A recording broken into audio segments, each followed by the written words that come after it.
London Gateway Port, a symbol of Britain's role in global trade. Ships come here from 60 different countries around the world.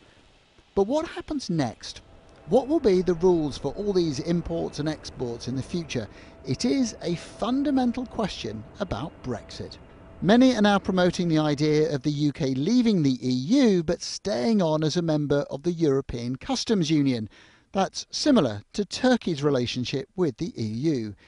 It would mean a trade agreement that removes all taxes on goods as they travel around Europe. What that means is that the goods within these containers can be sent to France or Germany. They can be unpacked and distributed across Europe, and then the containers can be refilled and sent back here to the UK, all without any extra taxes being imposed. So could a customs union be the answer to the biggest Brexit headache of all?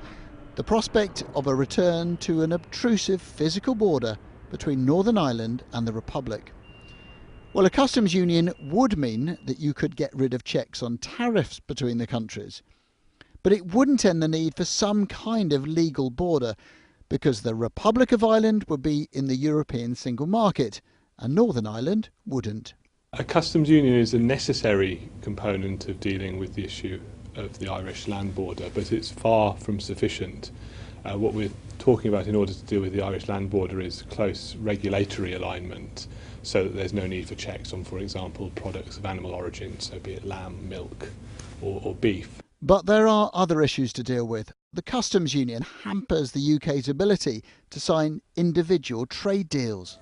An alternative which would allow the UK to sign bespoke trade deals to send goods like that off around the world is called Common Market 2.0.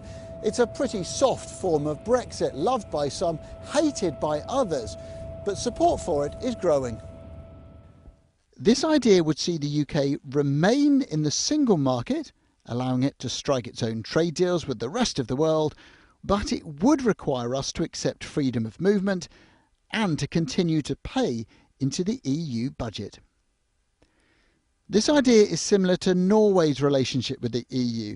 It's a member of the European single market but opts out of the customs union. That's why you'll find hard border checks between Norway and Sweden, which is an EU country. If we were not in a customs union and we were just talking about being in the single market similar to how Iceland is or Norway is, then you are able to negotiate trade agreements pretty much only solely focused on goods, and those countries have done so. Iceland, for example, has a trade agreement with China. The question is whether we prioritise trade with our nearest neighbours or go for fast-growing markets on the other side of the world. The answer to that will determine what sort of trade deal we pursue. Adam Parsons, Sky News, London Gateway.